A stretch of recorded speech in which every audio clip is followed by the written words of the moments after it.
Good morning छात्रों आज हम सभी अध्ययन करेंगे उपसर्ग का।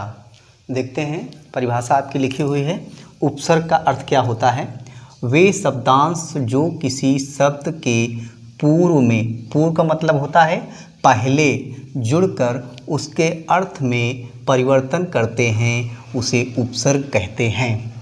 छात्रों एक तरफ उपसर्ग लिखा हुआ है, एक तरफ शब्द लिखा हुआ है, एक तरफ नवीन शब्द लिखा हुआ है। तो आइए हम देखते हैं कि किस तरह से इसमें परिवर्तन शब्दों में होता है। तो सबसे पहला हमारा उपसर्ग है आ उपसर्ग। आ उपसर्ग में हम देख रहे हैं कि जो शब्द हमारा लिखा हुआ है वो है विश्वास।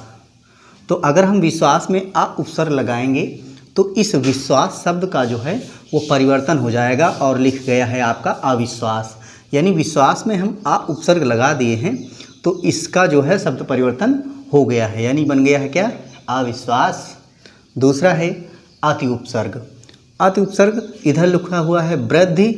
अगर हम वृद्धि शब्द में अति उपसर्ग लगा देते हैं तो बन जाता है अति वृष्टि। अगला उपसर्ग है अधि। कार शब्द है लेकिन हम उस कार के पहले अगर अधि लगा देते हैं तो बन जाता है हमारा अधिकार। इसके बाद अगला है हमारा उपसर्ग अन। शब्द है हमारा आदि। अगर हम आदि शब्द के पहले अन उपसर्ग लगा रहे हैं तो हमारा शब्द क्या बन जाएगा? अनादि।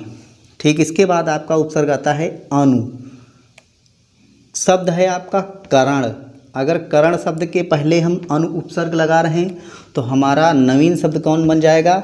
अनुकरण। इसके बाद आपका आता है उप। हमारा शब्द जो है वह है मान। अगर हम मान शब्द के पहले उप उपसर्ग लगाते हैं तो आपका बन जाएगा उपमान। ठीक, इसके बाद हमारा उपसर्ग है अभि। अभि शब्द है हमारा मान। अगर मान शब्द के पहले अभि उपसर्ग लगा रहे हैं तो हमारा नया शब्द क्या बन जाएगा? अभिमान। इसके बाद हमारा उपसर्ग है बड़ा आ। अगर कर्षण लिखा हुआ है शब्द और कर्षण शब्द के पहले हम अगर बड़ा आ उपसर्ग लगाते हैं तो आपका जो नवीन शब्द बन रहा है वो है आकर्षण। ठीक, इसके बाद हमारा शब्द है मान। अगर हम मान के पहले उप उपसर्ग लगाते हैं तो हमारा नवीन शब्द बनेगा क्या? उपमान। ठीक, इसी तरह निर उपसर्ग है और हमारा शब्द है भय। अगर हम इस भय शब्द में निर उपसर्ग लगा देंगे तो नवीन शब्द हमारा बन जाएगा निर्भय। यानी उपसर्ग का अर्थ यह है कि हम किसी शब्द के पहले लगा देते हैं तो वो हमारा उपसर्ग कहलाता है। दूसरा उपसर्ग है परि। और हमारा शब्द जो है वह है जन। अगर जन के पहले हम परि लगा देते हैं तो बन जाएगा परिजन। इसके बाद अगला शब्द है हमारा ज्ञान। उपसर्ग है वी। अगर हम ज्ञान में के पहले वी उपसर्ग लगाएंगे तो आपका नवीन शब्द बनेगा विज्ञान। ठीक, इसी तरह से अगला उपसर्ग है सा। सा और शब्द है हमारा बल।